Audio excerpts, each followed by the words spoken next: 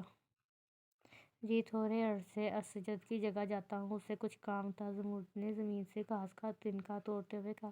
وہ اور اماں بڑے ماموں کے گھر آئے ہوئے تھے اور چھوٹے ماموں کی فیملی بھی یہیں تھی۔ ان تینوں کے گھر 5-5 منٹ کے فاصلے پر تھے، تو وہ اکثر بڑے ماموں کے صحن میں رات کو اکٹھے ہو جاتے اور کافی دیر تک باتیں کرتے رہتے۔ بڑے ماموں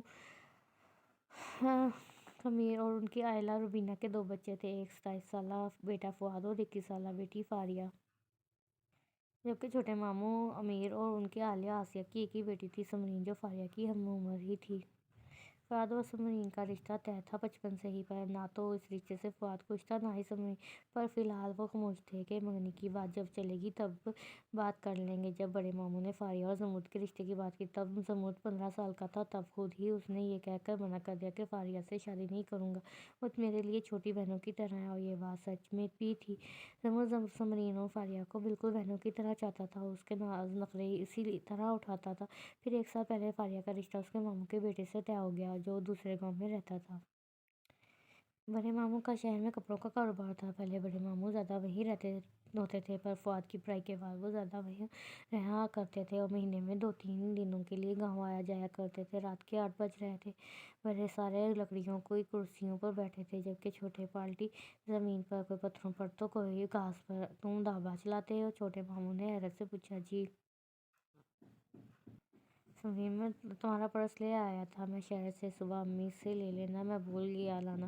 انہیں ایک لفظی جواب دے کر وہ سمرین سے مخاطب ہوا۔ وہ اور فؤاد ایک طرف بیٹھے ہوئے تھے، وہ دونوں دوسری طرف، اور درمیان میں تھوڑا آگے بڑوں کی کرسیاں تھیں۔ جی بھائی، سمرین نے اپنا بات میں سر ہلایا۔ اور میری چوڑیاں؟ فاریہ نے بھی دانت نکالتے ہوئے پوچھا۔ وہ میں بھول گیا، معذرت خواہ لہجے میں کہتے اس نے کان پکڑے، جبکہ فاریہ نے ناراض نظروں سے اسے دیکھا۔ تو زمینوں پر کام کر لو، یا پھر فؤاد کے ساتھ شہر چلے جاؤ، وہاں کام کرو، اور تم اپنی جگہ کسی اور کو ڈھابے میں بھیج دو۔ بڑے ماموں نے نرمی سے اس سے کہا تھا، پر انہیں سچ میں غصہ آیا تھا یہ بات سن کے، جبکہ باقی سارے خاموشی سے انہیں دیکھ رہے تھے۔ میں نے اسجد کو زبان دی ہے ماموں، اور دوسرا میں ابھی سوچوں گا کیا کرنا ہے، ویسے بھی بکریاں تو اب 2 ہی بچی ہیں، کچھ تو کرنا ہی پڑے گا۔ پر بیٹا ڈھابہ، ماموں نے کچھ کہنا چاہا۔ کیا برائی ہے ڈھابے میں؟ خمیر، وہ ویسے بھی کوئی کام چھوٹا بڑا نہیں ہوتا، اگر ایک بندہ ایک جوس کا گلاس بھی خود سے محنت کر کے بنا کر بیچتا ہے اور اس کے بدلے اسے کچھ ملتا ہے، تو وہ بھی اس انسان سے بہتر ہے جو حرام کے کاموں میں پڑا ہے۔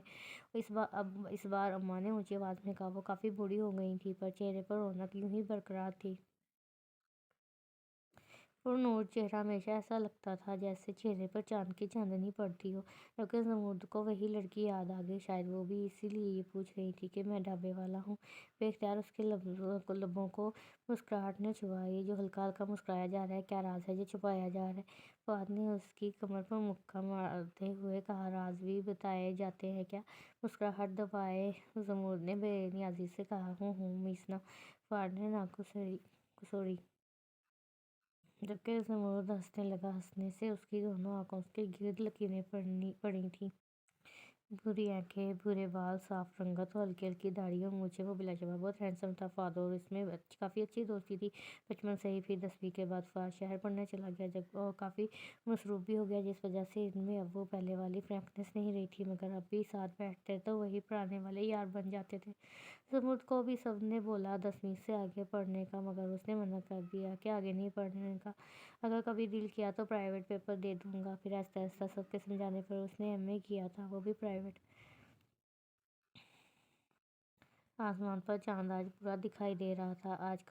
آج ماہ کامل کی رات تھی، ٹھنڈی ٹھنڈی ہوا پورے گاؤں کو تازگی بخش رہی تھی، پر پورے گاؤں میں سناٹا چھایا ہوا تھا۔ رات کے 10 بج رہے تھے، تو لوگ اپنے گھروں کے اندر تھے۔ گرمیوں میں گاؤں میں گرمی اس لیے زیادہ نہیں ہوتی کیونکہ درختوں کی وجہ سے ٹھنڈی ہوا جھول رہی ہوتی ہے۔ بڑے سے پتھر پر بیٹھا وہ چاند کو دیکھ رہا تھا، جہاں وہ بیٹھا تھا وہاں سے تقریباً پورا گاؤں دکھائی دیتا تھا۔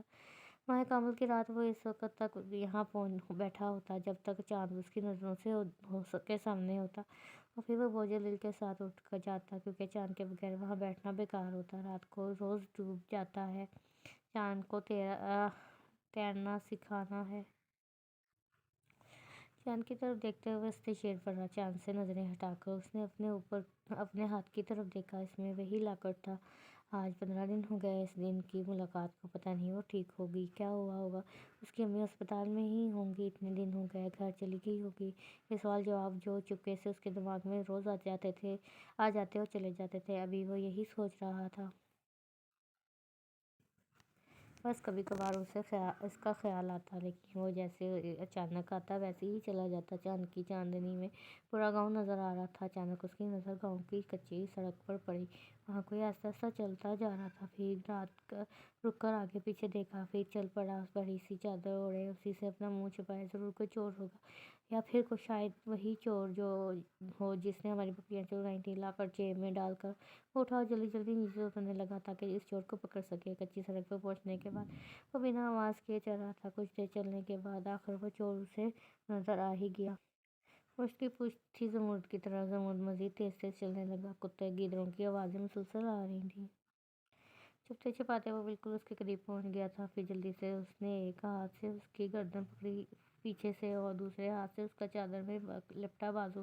اس چور کی چیخ نکلی ایک دم، پر وہ چیخ کسی مرد کی نہیں بلکہ کسی لڑکی کی تھی۔ زمرد ایک دم پیچھے ہوا، اس کا رخ اپنی طرف کیا۔ وہ جو کوئی بھی تھی، ایک ہاتھ سے چادر سے منہ چھپائے ہوئے تھی، آنکھیں زور سے بند کیے کھڑی تھی۔ ہاتھ چھوٹنے کا احساس ہونے پر اس نے اپنی آنکھیں آہستہ آہستہ کھولی اور سامنے کھڑے شخص کو دیکھ کر پوری کی پوری آنکھیں کھل گئیں اور وہ دونوں ہاتھ پہلوؤں میں جا گرے، جس سے اس کا نقاب بھی اتر گیا۔ وہ زمرد ساکن کھڑا اسے دیکھ رہا تھا۔ دونوں بالکل چپ چاپ ایک دوسرے کو دیکھ رہے تھے، حیرت سے، بے یقینی سے۔ چاندنی کی چاندنی میں وہ دونوں چاندنی کی کوئی مورت لگ رہے تھے۔ آپ سکتا ٹوٹا، دونوں بیک وقت بولے۔ آپ یہاں کیا کر رہی ہیں؟ زمرد نے حیرانگی سے اس سے پوچھا۔ وہ میں آپ کو ڈھونڈتے ہوئے یہاں تک آ گئی۔ سمرا نے نیچے دیکھتے ہوئے کہا۔ مجھے زمرد پر حیرانگی کا پہاڑ ٹوٹ پڑا۔ پھر ارد گرد دیکھا، یہ جگہ مناسب نہیں تھی بات کرنے کو۔ چلیں میرے ساتھ۔ وہ اپنے گھر کی طرف چل پڑا۔ تو سمرا نے چادر سے دوبارہ چہرہ ڈھانپا اور اس کی پیروی کرتے ہوئے اس کے پیچھے چلنے لگی۔ گھر پر اماں جاگ رہی ہوں گی، یہ اسے پتا تھا۔ وہ کیا کہے گا؟ یہ لڑکی کون ہے؟ زمرد آگے چلتا ہوا سوچنے لگا۔ لکڑیوں کا دروازہ کھولتے ہوئے وہ اندر آ گیا اور سمرا بھی اس کے پیچھے ہو لی۔ وہ ارد گرد دیکھتی چل رہی تھی۔ وہ پہلی بار کسی گاؤں میں آئی تھی۔ اسے یہ پہلا گھر مٹی کا نظر آیا تھا۔ اگر وہ پہلے والے حالات میں ہوتی تو گاؤں کی زندگی پر ضرور لکھتی، اس نے سوچا، اور اس قدر خوبصورت گھر کو تو ہیرو یا ہیروئن کا گھر بنا دیتی۔ اتنے خوفناک حالات میں بھی اسے اس بات نے لطف دیا تھا۔ اماں! زمرد نے پکارا۔ اماں، جو اس کی طرف پشت کیے زمین پر بیٹھی قرآن پڑھ رہی تھی، خاموش ہو گئیں۔ آج تو جلدی آ گیا۔ قرآن کو بند کر کے وہ اس کی طرف مڑی اور حیرت سے زمرد کے ساتھ کھڑی اس لڑکی کو دیکھنے لگی۔ یہ لڑکی کون ہے؟ قرآن کو دیوار کے ساتھ بنی چھوٹی سی شیلف پر رکھتی وہ ان دونوں کی طرف آئی تھی۔ اندر چلنے بتاتا ہوں۔ سمرا کو بھی اشارہ کر کے وہ اندر بڑھ گیا۔ سمرا بھی چلتی ہوئی اندر آئی اور زمرد کے تھوڑے فاصلے پر کھڑی ہو گئی۔ کون ہے یہ؟ اماں بھی ابھی تک حیرت میں تھی۔ زمرد نے اس دن والا واقعہ جھوٹ سچ ملا کر تھوڑا بہت اماں کو سنا دیا۔ وہیں سے جانے کے بعد اپنے گھر کے قریب ہسپتال میں آ گئی تھی۔ زمرد کے چپ ہونے پر سمرا نے بولنا شروع کیا۔ امی ابھی تک بے ہوش تھیں۔ اس کی آنکھیں بھیگنا شروع ہوئیں تو اماں نے اسے پکڑ کے چارپائی پر بٹھا دیا اور خود اس کے پاس بیٹھ گئیں۔ ایک دفعہ پہلے جب ابو نے ایسی بات کی تھی تب بھی امی 3 دن ہسپتال میں تھی۔ امی کا بی پی اسی طرح ہائی تھا اور وہ بے ہوش ہی تھیں۔ دوسرے دن صبح نفیسہ کو چھوڑ کے باقی سارے گھر چلے گئے۔ میں دیکھتی رہی ابو آئیں گے، پر وہ اس وقت تک نہیں آئے، جب تک ڈاکٹر نے باہر آ کے آنسو مزید تیزی سے بہنے لگے تھے اور رونے کی آواز بھی تیز ہوتی جا رہی تھی۔ اس نے بولا بھی نہیں جا رہا تھا۔ اماں نے اسے سینے سے لگا لیا۔ وہ کیا کہنے جا رہی تھی زمرد اور اماں دونوں اچھی طرح سمجھ گئے تھے۔ اماں کی آنکھیں بھی اشکبار ہونے لگی۔ میری امی مجھے اس بھری دنیا میں اکیلے چھوڑ کے ہمیشہ کے لیے چلی گئیں۔ وہ مجھے ہمیشہ کے لیے اکیلا کر گئی، بچوں کی طرح روتے ہوئے اس نے کہا۔ اماں نے اسے مزید خود میں بھیجا۔ زمرد کو تکلیف ہوئی تھی۔ اس کی ایسی حالت دیکھ کر کیوں ہوئی تھی یہ وہ خود بھی نہیں جانتا تھا۔ امی کے تیسرے پر ابو مجھے لے کر اپنی دوسری بیوی کے گھر آ گئے، میرے لاکھ منع کرنے کے باوجود، لیکن میری ملاقات اس کی فیملی سے نہیں ہوئی کیونکہ وہ وہاں نہیں تھی۔ اور ابھی امی کو مرے 15 دن بھی نہیں ہوئے جب ابو نے آ کے مجھے نیا حکم سنایا کہ ان کا دوست پرسوں آ رہا ہے اور منگنی کی بجائے چھوٹا سا نکاح ہوگا۔ میں تب رو نہیں رہی تھی یا نہ ہی چیخ رہی تھی، بس بے یقینی سے ابو کو دیکھ رہی تھی۔ ابھی میرے ابو کو گئے دن ہی کتنے ہوئے تھے اور امی کو گئے دن ہی کتنے ہوئے تھے اور ابو میرے نکاح کی بات کر رہے تھے۔ میں نے انہیں بہت سمجھایا، خود کی جان لینے کی دھمکی بھی دی اور واپس اپنے گھر آ گئی، پر وہ اپنی ضد پر اڑے رہے اور مجھے وہاں سے گھر واپس لے گئے۔ میں وہاں جاتی تو وہاں سے مجھے واپس لے آتے۔ میں یہ شادی نہیں کرنا چاہتی تھی، فی الحال تو بالکل بھی نہیں، اور میں کسی کو جانتی بھی نہ تھی۔ تب میں نے کسی سے مدد لینے کا سوچا، اور پھر بہت دور دور تک سوچنے کے بعد معلوم ہوا میں اپنی امی اور اپنی بلڈنگ کے چند لوگوں کے سوا کسی کو پہچانتی تو کیا اچھی طرح جانتی بھی نہیں۔ اور تو مجھے تب آپ یاد آئے، جیسے یہ مجھے میں خود نہیں معلوم۔ ضمور جو دیوار سے ٹیک لگائے نیچے زمین پر دیکھتا ہوا اور اسے سن رہا تھا، چونک کر سر اٹھایا۔ کیوں آئے یہ مجھے بھی نہیں پتا۔ میں چپ کے گھر سے نکلی، سیدھا ڈھابے پر گئی۔ وہاں جا کر پتا لگا آپ سب چند دنوں کے لیے ہی ڈھابے پر آئے تھے، واپس چلے گئے ہیں۔ وہاں سے آپ کا پتہ لیا اور پھر یہاں۔ مجھے نہیں پتا آپ لوگ میری مدد کریں گے یا نہیں، پر میں آپ لوگوں سے مدد کی درخواست کرتی ہوں۔ چند دنوں کے لیے مجھے اپنے ساتھ رہنے دیجیے۔ ابھی میں ایموشنلی اتنی طاقتور نہیں ہوں کہ ایسے حالات کا سامنا کر سکوں۔ باری باری دونوں کو دیکھتے ہوئے اس نے کہا اور پھر اپنی نظریں زمین پر جما لی۔ کیوں نہیں کریں گے تیری مدد؟ اللہ نے اتنے اچھے کام کے لیے ہمیں چنا ہے، ہم کیوں اس کی ناراض کریں گے؟ اماں نے اسے دلاسا دیتے ہوئے کہا، تو ٹھیک، تھک گئی ہوگی، ابھی آرام کر، اسی چارپائی پر لیٹ جا، بری ہے ہم دونوں آ جائیں گی۔ اماں اٹھ کھڑی ہوئی۔ اس نے سر ہلا دیا۔ ضمور کچھ نہیں بولا اس کے مدد کرنے یا نہ کرنے کے بارے میں، اور کمرے سے نکل گیا۔ تو بیٹھ یہیں، میں کھانا لے کر آتی ہوں، کچھ کھایا پیا بھی نہ ہوگا نا؟ اماں اسے کہتی کمرے سے نکل گئی، جبکہ سمرا کے چہرے پر کافی دنوں بعد مسکراہٹ آئی تھی۔ سمرا کو 2 دن ہو گئے تھے گاؤں میں۔ گاؤں والوں سے اماں نے اسے اپنی دور کی رشتے دار کہہ کر متعارف کروایا تھا، جبکہ چھوٹے ماموں اور بڑے ماموں کی فیملی کو پتہ تھی اصل وجہ۔ وہ پھر دن بھر زیادہ تر اماں کے پاس ہی ہوتی، البتہ سمرین اور فاریہ بھی زیادہ وقت اس کے ساتھ ہی ہوتی تھی، جس وجہ سے اس میں کافی دوستی ہو گئی تھی۔ عصر کے بعد کا وقت تھا، جب گھر کے پیچھے اونچائی میں وہ تینوں ایک پتھر پر بیٹھی دکھائی دے رہی تھیں۔ وہاں سے گھر کا سین صاف دکھائی دیتا تھا۔ تو آپ سچ میں ایک مصنفہ ہیں؟ سمرین ابھی تک حیران تھی۔ ہاں جی، سمرا نے ایک کاغذ کا تنکا اٹھایا اور اسے توڑنا شروع کر دیا۔ اس طرح تو آپ بہت مشہور ہوں گی نا؟ سمرین پر خوش انداز سے اس سے پوچھا تھا۔ دھوپ آہستہ آہستہ روانہ ہو رہی تھی، آسمان صاف تھا آج۔ پھر فیس بک تک، مطلب دیکھو، میں پہلے لکھتی تھی اور فیس بک پر پوسٹ کر دیتی تھی۔ آہستہ آہستہ میری کاری پڑھتے گئے، اور جب مجھے لگا کہ میں اب اپنا کام کتاب میں لانے کے قابل ہوں، تب میں نے کتاب پر کام کرنا شروع کر دیا، اور یوں 1 سال میں میری 2 کتابیں پبلش ہوئیں۔ چونکہ لوگ صرف میرے نام اور کام کو ہی جانتے ہیں، تو وہ مجھے پبلک میں نہیں پہچان سکتے کہ میں ان کتابوں کی مصنفہ ہوں۔ تو میں مشہور صرف سوشل میڈیا تک ہی ہوں، اصل لائف میں نہیں۔ سمرا نے تنکا بالکل چھوٹا چھوٹا کر کے پھینکتے ہوئے اسے جواب دیا۔ میں اور فاریہ بھی کبھی کبھی پڑھا کرتے تھے ناول، جب فؤاد بھائی ہمیں فون دیا کرتے تھے اپنا فیس بک سے، پر اب اپنا فون تو ہے، پر فیس بک کی اجازت نہیں ہے۔ سمرین نے ناک کھسیڑی۔ کس طرح کے ناول پڑھتی تھی تم دونوں؟ سمرا نے اشتیاق سے پوچھا۔ ایسے ناول جن میں ہیرو سڑا ہوا کڑیلا ہو اور ہیروئن معصوم سی اور کم عمر بھی۔ سمرین نے مزے سے کہا، یا پھر ایسے جس میں لڑکا اغوا کر کے لڑکی سے شادی کرے، محبت کرتا ہو، یا کسی انتقام کے لیے، لیکن بعد میں اسے احساس ہو جائے۔ وہ دونوں ہنسی خوشی رہنے لگے۔ فاریہ نے بھی بات میں حصہ ڈالا۔ سمرا منہ کھولے کبھی ایک کو دیکھتی تو کبھی دوسرے کو۔ پتہ ہے، جب لڑکی کو اغوا کر کے لڑکا نکاح، ابھی سمرین کی بات مکمل نہیں ہوئی جب سمرا تیزی سے بولی، تب نکاح ہوتا ہی نہیں، وہ کیسے؟ قاری تو پڑھاتا ہے نکاح۔ فاریہ نے خفگی سے کہا، ولی کے بغیر لڑکی کا نکاح نہیں ہوتا، لڑکیوں وہ نکاح باطل ہوتا ہے۔ سمرا نے آرام سے کہا، جبکہ وہ دونوں شاک ہوئی تھیں۔ اور دوسرا، آج کل معصوم کوئی نہیں ہوتا، اتنا تو بالکل بھی نہیں جتنا ناول کے ہیروئنس ہیں۔ اور کیا تم دونوں خود کسی ایسے لڑکے سے شادی کر سکتی ہو جس انسان میں غصہ خون کی جگہ شامل ہو، یا پھر جو آپ سے سیدھے منہ بات تک نہ کرے، اور یا پھر اتنا زیادہ جنونی ہو کہ آپ کو اپنے بھائی تک سے بات کرنا اسے پسند نہ ہو؟ سمرا نے آئی برو اچا کے اس سے پوچھا۔ ہرگز نہیں، وہ دونوں بیک وقت بولی تھیں۔ وہی تو، ہر رشتے میں سپیس کا ہونا ضروری ہوتا ہے، پھر وہ چاہے بہن بھائی کا ہو، ماں بیٹی کا ہو، باپ بیٹے کا ہو، دوستوں کا ہو، یا پھر میاں بیوی کا ہو۔ سپیس نہ ہو تو دم گھٹنے لگتا ہے اس رشتے میں۔ وہ اب بہت نرمی سے سمجھا رہی تھی۔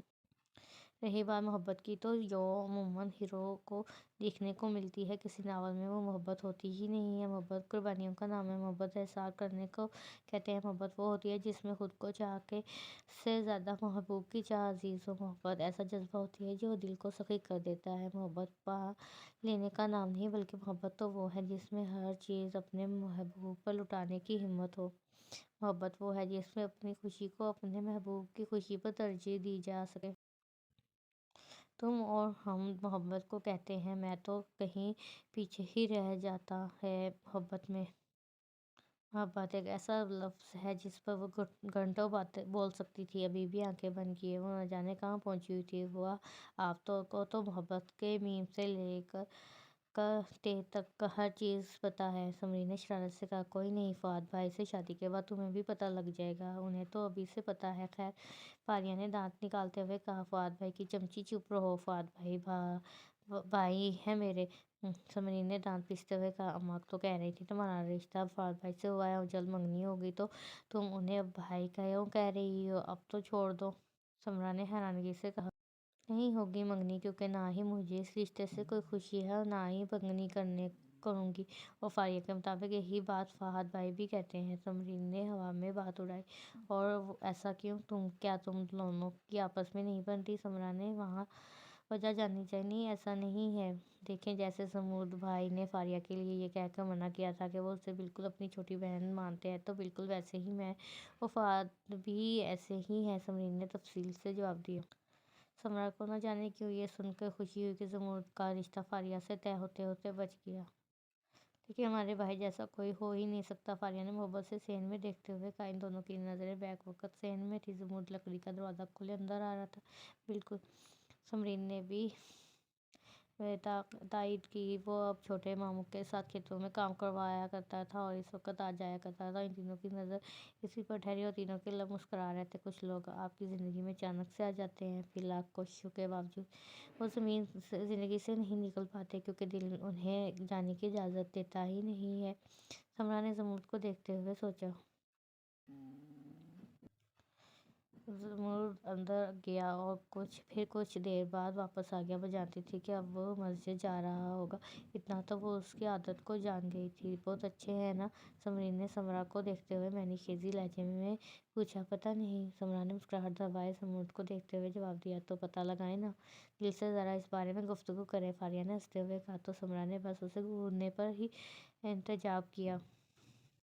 سمود چلتے ہوئے رکا اور اپنی نظریں اٹھا کر گھر کے پچھلے بڑے پتھروں کی جانب دیکھا تو وہ اسے تینوں نظر آئیں۔ وہ اسی طرف دیکھ رہی تھیں۔ اس نے جلدی سے نظریں پھیری اور پھر آگے بڑھ گیا۔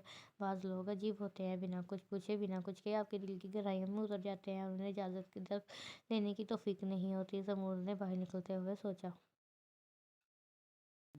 سمرا جب گھر آئی تو دیکھا اماں نماز پڑھ رہی تھی۔ وہ بھی ان کے ساتھ جائے نماز بچھا کر نماز پڑھنے لگی۔ نماز کے بعد اماں قرآن پڑھتی تھیں اور بلند آواز میں پڑھا کرتی تھیں۔ وہ بہت ٹھہر ٹھہر کر پڑھتی تھیں۔ قرآن بہت خوبصورتی کے ساتھ، پر وہ مخارج صحیح سے ادا نہیں کرتی تھیں۔ ابھی بھی سورۃ واقعہ مغرب کے بعد پڑھنے سے گھر میں فاقہ نہیں ہوتا۔ پڑھتے ہوئے انہوں نے بہت جلد غلط الفاظ ادا کیے تھے۔ سمرا کا دل چاہا انہیں کہے، پھر یہ سوچ کے کہ انہیں برا لگے گا وہ چپ ہو جاتی۔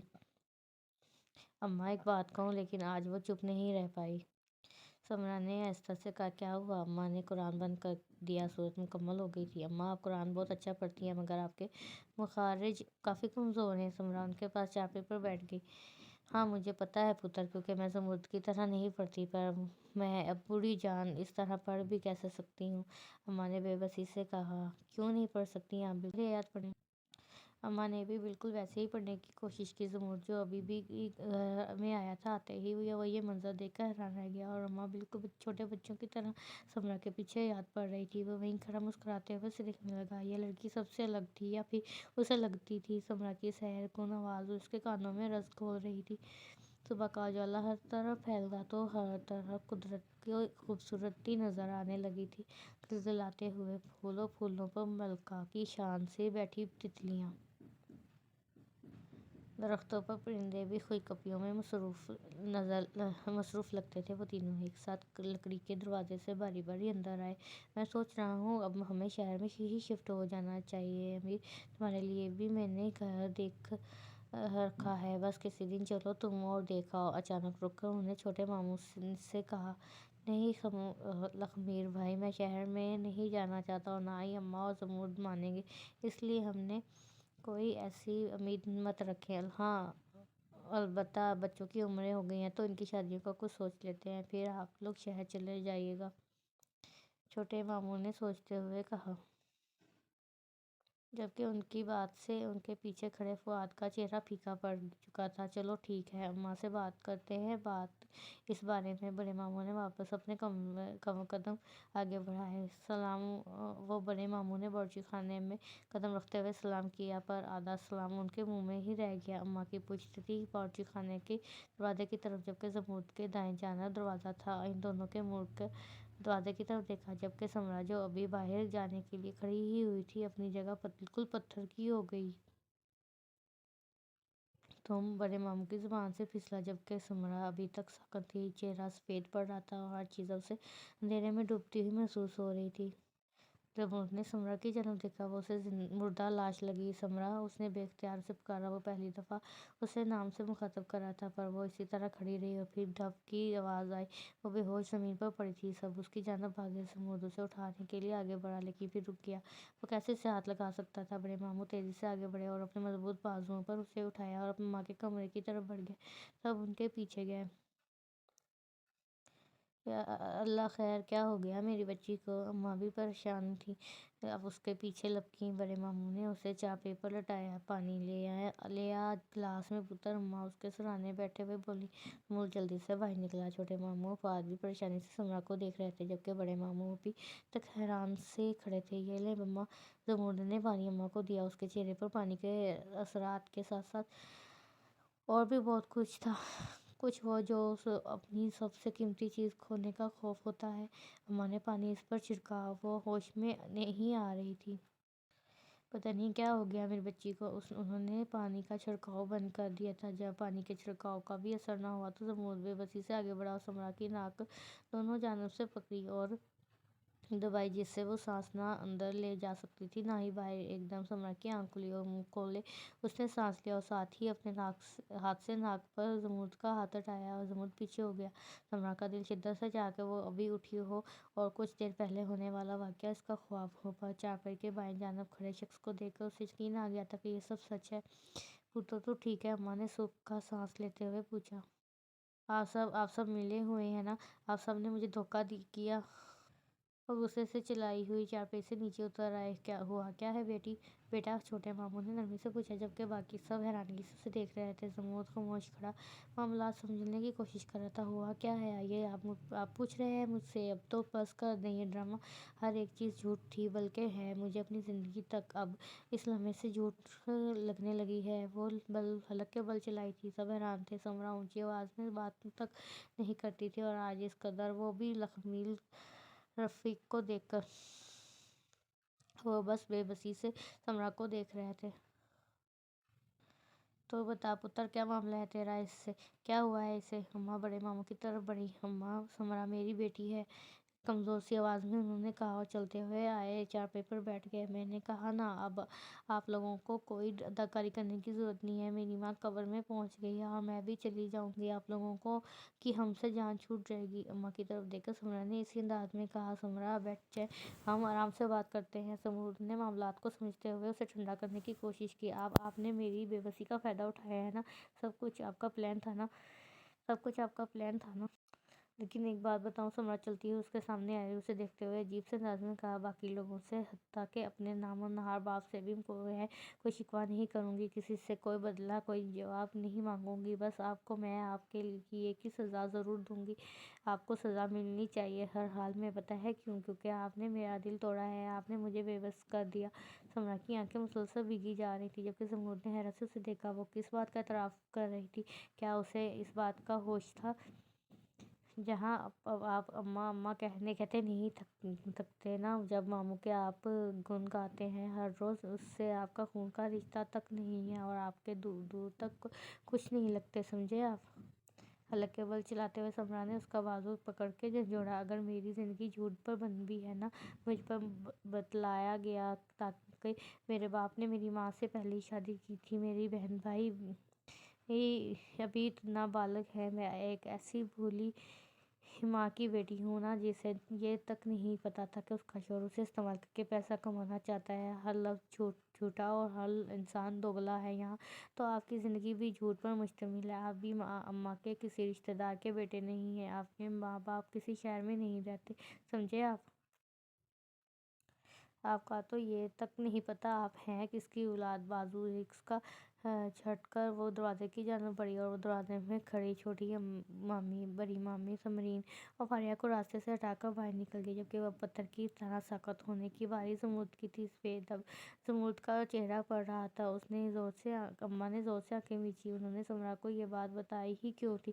انہوں نے بے بسی سے سوچا، پر وہ خود ہی اندازہ کرتی اس سے سچ جاننے کے لیے بے چین تھی۔ زمرد پتر، اماں اس کی جانب بڑھی۔ اماں، مجھے سب سچ سننا ہے، بنا ایک حرف کے جھوٹ کے اضافے کے، زمرد بے تاثر لہجے میں بولا۔ اماں بے بسی سے چارپائی پر بیٹھ گئی اور صدیوں پہلے کے راز کا پردہ اٹھانے لگی۔ رات کے سناٹے کو کتوں کی خوفناک آواز اور گیدڑ کی بے سری آواز بار بار توڑ رہی تھی۔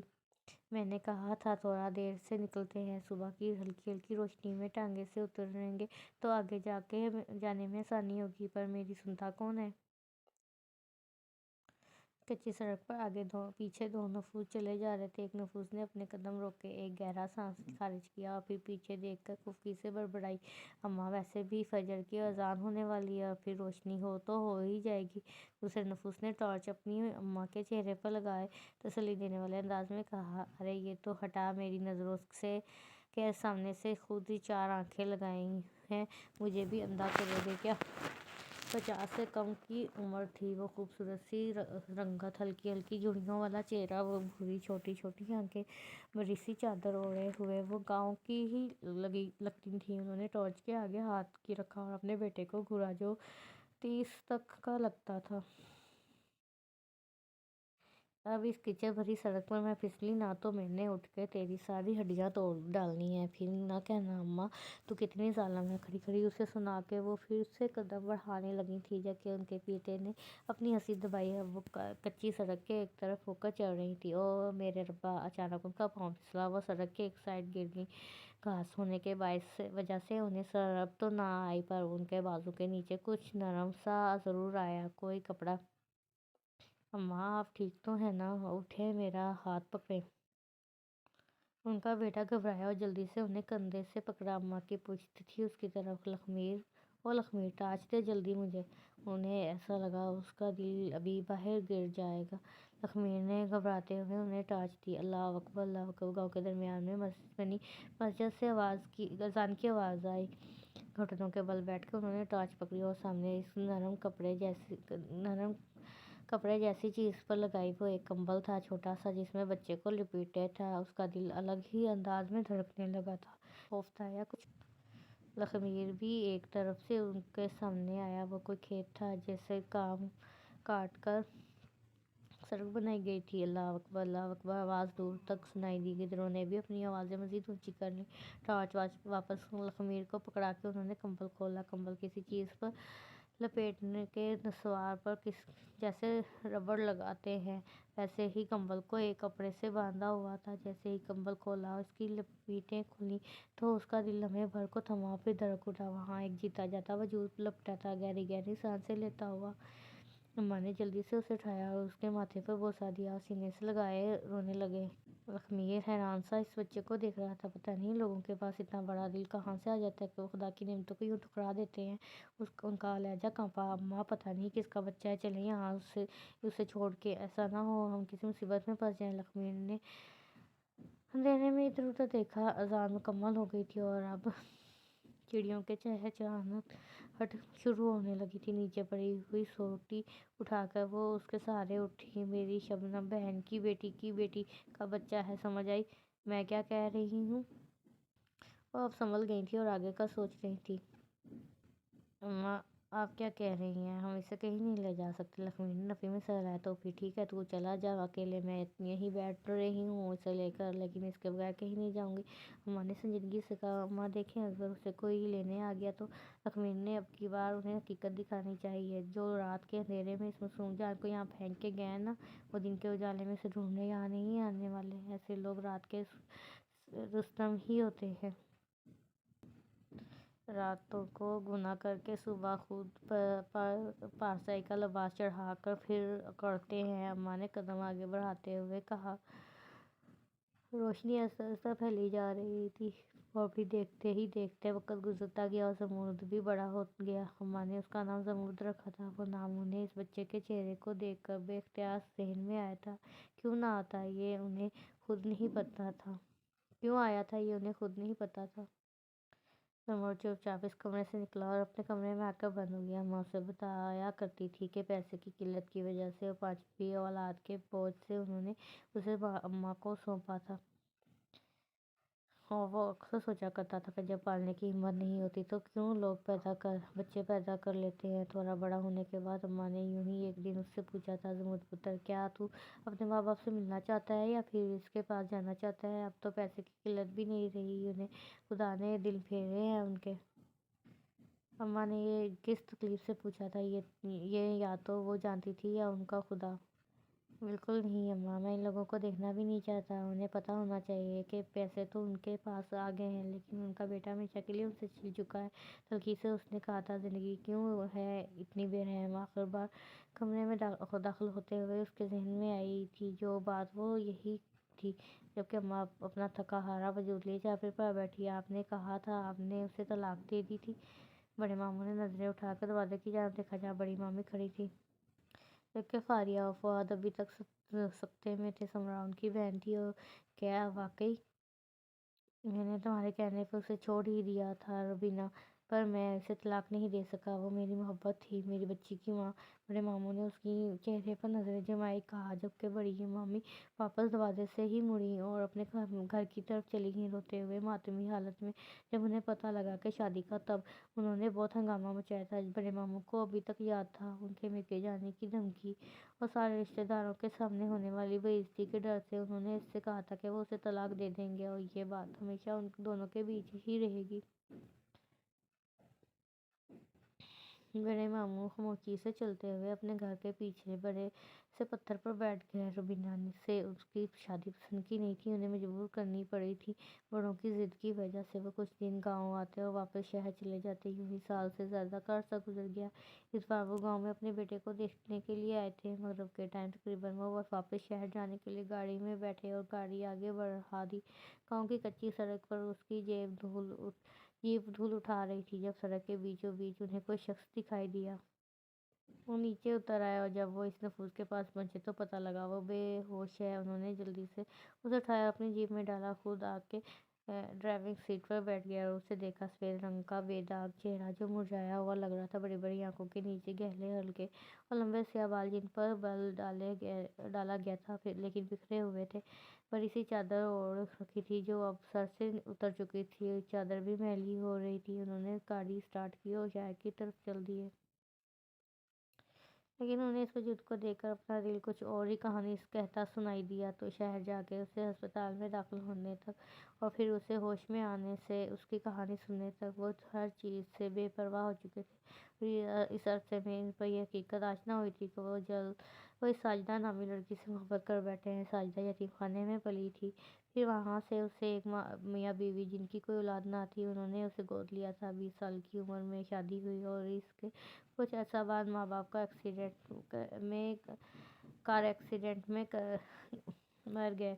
یہی نہیں، اس پر یہ حقیقت بھی کھلی کہ اس کا شوہر لڑکیوں کو اغوا کرنے اور انہیں ریڈ لائٹ ایریا میں بھیجے جانے کے پیشے میں ملوث ہے۔ وہ 3 دن بہت جھگڑے ہوئے ان میں اور تنگ آ کر غصے میں اس کے شوہر نے اسے طلاق دے دی۔ طلاق کے بعد اسے اپنی غلطی کا احساس ہوا۔ وہ جیسا شخص بھی تھا، ساجدہ سے اسے محبت تھی۔ ساجدہ شوہر کے گھر میں ہی عدت پوری کر رہی تھی جبکہ اس کا شوہر اپنے دوست کے ہاں ٹھہرا تھا۔ اس کا ارادہ ساجدہ سے حلالہ کے بعد دوبارہ نکاح کرنے کا تھا، پر جس دن اس کی عدت ختم ہوئی اس کے دوسرے دن اس کے دروازے پر دستک ہوئی۔ جو اپنا سامان پیک کر رہی تھی چونکی، چہرے پر خوف بکھرا۔ وہ دوبارہ کبھی اس شخص سے شادی نہیں کرے گی جس نے اسے کہیں کا نہیں چھوڑا تھا۔ طلاق کیا عام بات تھی، پھر ایسی لڑکی کو طلاق دینا جس کا پتہ ہو کہ اس کا آگے پیچھے کوئی نہیں ہے۔ محبت تو بہت تھی اسے اپنے شوہر سے، پر کیا وہ عزت نفس سے بھی زیادہ تھی؟ بالکل نہیں۔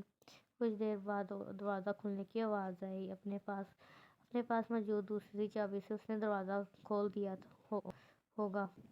ساجدہ نے جلدی سے کپڑوں کا بیگ بیڈ کے نیچے پھینکا اور چہرے سے پسینہ صاف کرتی ہوئی باہر آئی۔ اس کے شوہر کے سامنے ایک اور مرد موجود تھا۔ مجھے پتہ لگا وہ شاہ میر ہے جس سے آج ہی ساجدہ کا نکاح ہے۔ اسے یقین نہیں آیا اس کا سابقہ شوہر پاگل تھا یا ہو گیا تھا۔ وہ پہلے ہی اپنے شوہر سے ڈری ہوئی تھی۔ وہ کیسے جرائم میں ملوث ہے، یہ بات اسے واقعی ڈرانے کے قابل تھی۔ اس نے منت مستاجر کر کے اپنے لیے صرف ایک دن اور مانگا تاکہ وہ اپنے آپ کو مینٹلی تیار کر سکے۔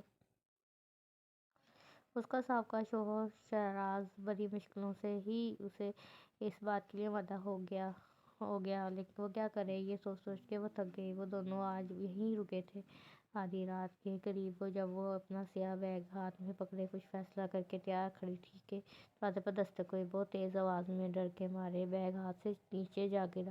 ساجدہ دروازہ کھولو جلدی، اس کے شوہر کی سہمی ہوئی آواز آئی جو کہ بہت ہلکی تھی۔ اس نے دروازہ کھولا تو آنکھوں میں خوف وحشت کی صورت اختیار کرنے لگا۔ شیراز خون سے لت پت سامنے کھڑا تھا۔ ابھی وہ اس سے کچھ پوچھتی کہ شیراز نے اپنی جیب سے بٹوا نکال کے اسے دیا۔ ساجدہ، میں نے بہت گناہ کیے ہیں، اتنے کہ میری سانسوں سے زیادہ ہوں گے، پر ایک چیز جو مجھے تم سے بے اختیاری میں ہوئی وہ محبت ہے۔ میں تم سے بہت محبت کرتا ہوں، اتنی کہ اگر میں ساری زندگی تمہیں دیکھتے ہوئے گزاروں تو پھر بھی تم سے دل نہ بھرے گا بھی۔ اگر ہو سکے تو مجھے معاف کر دینا اور جاؤ کسی ایسی جگہ جہاں تم ہمیشہ کے لیے محفوظ ہو۔ اس بٹوے میں ہر وہ چیز ہے۔ میں نے کبھی کسی کی عزت نہیں کی ایک تمہارے سوا، کیونکہ تم ایسی عورت ہو جس کی عزت کرنے کو دل خود چاہتا ہے۔ کچھ دیر بعد وہ گھر سے باہر سڑک پر بھاگتی ہوئی دکھائی دے رہی تھی۔ کانوں میں شیراز کی آواز گونج رہی تھی، شاہ میر نے مجھ سے غداری کی ہے وہ، اور اس کے ساتھ ہی تمہاری عزت۔ وہ رک گیا اور بات بیچ میں ادھوری چھوڑ دی، پھر دوبارہ بولا، اس کے ساتھیوں نے میری یہ حالت کی ہے، انہیں میں اوپر کمرے میں بند کر آیا ہوں، لیکن وہ کسی بھی وقت دروازہ توڑ سکتے ہیں، اس لیے تم بھاگ جاؤ یہاں سے۔ وہ اس کا ہاتھ پکڑے کہہ رہا تھا۔ وہ کانپ رہی تھی، شاید رو بھی رہی تھی۔ پر میں ایسے کیسے؟ آپ میرے شوہر ہیں، میں آپ کو چھوڑ کے نہیں جا سکتی۔ چہرے پر وحشت لے کر بولی تھی۔ شیراز پہلی دفعہ ہلکا سا مسکرایا۔ اتنے وقت میں ازیت تھی اس مسکراہٹ میں۔ وہ مشکل عورت تھی، شوہر چاہے جیسا ہو وہ اس سے محبت کرنا نہیں چھوڑ سکتی تھی، اور نہ ہی مشکل حالات میں اسے اکیلا چھوڑ سکتی تھی۔ شوہر تھا، نہیں، میں نے کہا نا، بہت گنہگار ہوں، تم معاف کر دینا۔ وہ کچھ کہتی اسے موقع دیے بغیر وہ اسے جلدی سے لے کر خارجی دروازے کی جانب آیا۔ اوپر سے لوگوں کے چلنے کی آوازیں آنے لگی تو اس نے دروازہ کھولا اور اسے باہر کیا۔ وہ مسلسل نامے سر ہلا رہی تھی۔ وہ کہاں جائے گی اس کا کوئی بھی نہیں تھا، لیکن وہ یہ بھول رہی تھی کہ وہ پہلے بھی تو بھاگ رہی تھی اس گھر سے بغیر کسی چیز کے بارے میں سوچے۔ پھر لمحوں کا کھیل تھا کہ ایک تیز آواز آئی اور شیراز زمین پر گر گیا، آنکھیں اسی پر ٹکی تھی۔ سر کے پیچھے جانب سے خون فواروں کی صورت ابھر رہا تھا۔ بھاگ جاؤ، معاف کر دینا۔ مشکلوں سے یہ الفاظ ادا ہوئے اور پھر شیراز کی آنکھیں سکت ہو گئی۔ پھر اس نے کچھ نہیں دیکھا، رخ موڑا اور وہاں باہر کی طرف بھاگنے لگی۔ جو راستہ نظر آتا وہ اسی پر بھاگتی۔ وہ لوگ اس کا پیچھا کر رہے تھے۔ پھر وہ چپتے چپاتے اس گاؤں میں جب پہنچی تو صبح ہو کے دوبارہ رات ہو چکی تھی۔ اس نے کل سے کچھ نہیں کھایا تھا۔ اعصاب اب جواب دینے لگے تھے۔ رات اسی گاؤں کے بڑے بڑے گھنے درختوں میں گزاری۔ ڈر کے مارے وہ پورا دن ہی درختوں کی آڑ میں چھپی رہی۔ بڑے ماموں کو جب وہ جس رات ملی وہ اسی رات شہر جانے کے لیے سڑک پر آئی تھی، پر بھوک و پیاس سے پھر خوف سے وہ بے ہوش ہو گئی۔ جب ہوش آیا تو وہ ہسپتال میں تھی۔ بڑے ماموں کو اس پر ترس آیا۔ 2-3 دن بعد جب وہ ہسپتال سے ڈسچارج ہوئی تو اس نے اس سے کہا کہ مجھے کسی دارالعلوم میں چھوڑ دیں، تو انہوں نے اسے شادی کے لیے پرپوز کیا۔ پھر شادی ہوگی۔ بڑے ماموں بہت خوش تھے محبت کے مل جانے پر۔ کون پاگل بھلا خوش نہیں ہوتا؟ ساجدہ شروع میں گمسم رہتی، ساری رات شیراز کو سوچ کے آنسو بہاتی۔ وہ جیسا بھی تھا اس کے لیے اس کا محبوب شوہر تھا۔ پھر آہستہ آہستہ وہ نارمل ہوتی گئی۔ محبت بڑے بڑے زخم بھر دیتی ہے۔ وقت گزرتا گیا، پھر ایک دن روبینہ کو سب سچ پتہ لگ گیا تو انہوں نے بیچ کا راستہ نکالا، لیکن وہ اس پر عمر پیرا نہ ہو سکے۔ ساجدہ کو تب انہوں نے اپنی پہلی شادی اور بیٹے کے بارے میں بتایا، وہ صبر کر گئی۔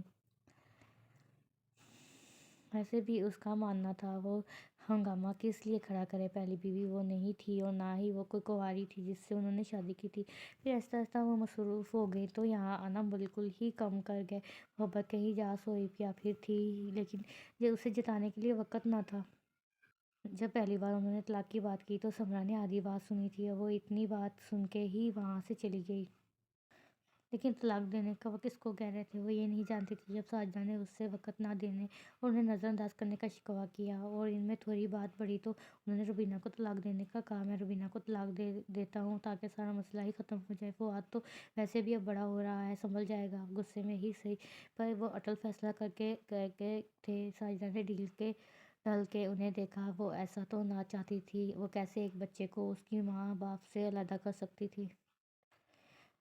ایک ایسا کام وہ شوہر کو کیسے کرنے دے سکتی تھی جو خدا کو سخت ناپسند ہے؟ خدا کا واسطہ دے دے کے ساجدہ نے انہیں اس کام سے روکا تھا۔ پھر بڑے ماموں نے دوبارہ کبھی ان کے منہ سے کوئی شکوہ نہیں سنا تھا۔ سمرا کی شادی جہاں وہ کرنا چاہ رہے تھے وہ لڑکا حافظ قرآن تھا، پھر ساتھ ایک اچھی جاب بھی تھی۔ کردار کا ایسا پکا کہ شک آتا تھا اس پر۔ انہوں نے اپنی دوسری بیٹی کا نہیں سوچا، وہ اپنی پہلی بیٹی کے لیے کچھ ایسا کرنا چاہتے تھے جو کم از کم اس کی ساری زندگی کی غلطیوں کا تھوڑا بہت ہی ازالہ کر سکے۔ جب سمرا نے ان سے بدتمیزی کی تو وہ غصے سے پھر وہی دھمکی ساجدہ کو دے آئے تھے۔ وہ روبینہ کو طلاق کی بابت کہہ رہے تھے، پر سمرا اس دن پھر غلط سمجھ بیٹھی۔ ساجدہ اپنی بیٹی کو جانتی تھی اور اپنے شوہر کو بھی۔ اس ذہنی ٹینشن نے کچھ ایسا ان کے دل پر اثر کیا کہ وہ موت سے جا ملی۔ بڑے ماموں نے اپنے آنسو صاف کیے اور آنکھیں بند کر کے سکون سے اپنے اندر اتر گئے۔ ساجدہ ان کی محبت تھی، پہلی محبت، تو پہلی محبت تو وہ ہوتی ہے جس کا روگ ساری زندگی کا روگ بن جاتا ہے۔ انہیں آج تک لگا تھا وہ روبینہ سے صرف بس ایک اس نکاح کی وجہ سے جڑے ہیں جو ان میں ہوا ہے، یا پھر اپنے بچوں کی وجہ سے، اسی لیے تو انہیں آسان لگتا تھا یہ کہہ دینا کہ میں روبینہ کو طلاق دے دوں گا۔ لیکن آج جب روبینہ اس سے منہ موڑ کی گئی تھی شکوہ لیے آنکھوں کے ساتھ، تو انہیں لگا وہ ساجدہ کے بعد آج جو اس میں بچی کچھ ہمت باقی تھی وہ بھی چلی گئی۔ آج انہیں یہ احساس ہوا کہ روبینہ ان کی زندگی میں کیا اہمیت رکھتی ہے۔ زمرد پتر کچھ کھا لے تو نے کل سے کچھ نہیں کھایا۔ اماں چارپائی پر بیٹھی اس کے بالوں میں ہاتھ پھیرتے ہوئے کہہ رہی تھی، اماں مجھے بھوک نہیں ہے۔ اس نے آہستہ سے کہا، تو نے نماز بھی نہیں پڑھی کل سے؟ اماں نے افسردگی سے کہا، میرا دل نہیں کر رہا اماں۔ بازو آنکھوں کے اوپر رکھے وہ چیخ لیتا تھا، مجھ سے مت روٹھ، میں نے اسی بات کے خوف سے تجھے نہیں بتایا تھا پتر۔ اماں اب رونے لگی تھی، اماں میں کسی سے نہیں روٹھا، نہ آپ سے، نہ خدا سے، اور نہ ہی اپنے آپ سے، بس میرا دل نہیں کر رہا کچھ بھی کرنے کو، کچھ بھی کہنے کو، کچھ بھی سہنے کو۔ زمرد نے اپنا رخ ان کی مخالف سمت میں موڑ دیا۔ اماں آہستہ سے اٹھ کے کمرے سے نکل گئی۔ زمرد نے آنکھیں بند کر لیں۔ وہ رویا نہیں تھا، نہ ہی اس نے کوئی شکوہ کیا تھا رب سے۔ اس کا دل اسے لگتا تھا مر چکا ہے، یا پھر اس کے جذبات ختم ہو گئے ہیں، اس کے احساسات ختم ہو چکے ہیں۔ وہ سمرا سے بھی ناراض نہیں تھا، وہ خود تکلیف میں تھی اسی لیے اسے سب کچھ بتا بیٹھی تھی، وہ بس خالی ذہن تھا۔ اماں اماں، باہر سے کسی کے چلانے کی آواز آئی تھی۔ زمرد نے جھٹ سے آنکھیں کھولیں، کیا وہ خواب میں بڑے ماموں کو اماں کو پکارے ہوئے سن رہا تھا؟ اور زمرد نے آنکھیں مسلتے ہوئے سوچا، زمرد کہاں ہو اماں، کیا ہوا ہے آپ کو؟ پھر سے آواز آئی تھی۔ زمرد ایک دم چارپائی سے اترا اور باہر بھاگا، اماں کو بازو میں اٹھائے چھوٹے ماموں تیز تیز گھر سے باہر جا رہے تھے۔ زمرد بھاگتا ہوا ان کے پاس پہنچا اور ان کے بازو سے اماں کو لیا، تقریباً بھاگنے والے انداز میں لے کر وہ چلنے لگے۔ اماں بے ہوش ہو گئی تھی، پر کیسے؟ کیا اماں اتنی کمزور ہو گئی ہیں؟ زمرد نے سوچا۔ شہر میں ہسپتال آنے تک وہ بے ہوش ہی تھیں۔ گاؤں کا کلینک بدھ اور جمعرات کو بند ہوتا تھا، اس لیے وہ سیدھا یہیں لے آئے تھے۔ فؤاد کو بھی وہ اپنے ساتھ ہی لے آئے تھے۔ چیک اپ کر کے انہیں ڈرپ لگانے کے بعد ڈاکٹر باہر آیا۔ انہوں نے کتنے دن سے کچھ نہیں کھایا تھا، ان کا بی پی بالکل لو تھا، اور اس عمر میں اتنی دیر بھوکا رہنا ان کے لیے زہر سے برتر ہے۔ ڈاکٹر بڑے ماموں کے ساتھ ساتھ اپنے آفس میں جاتے ہوئے کہہ رہا تھا، جبکہ زمرد نے اپنے بال نوچے۔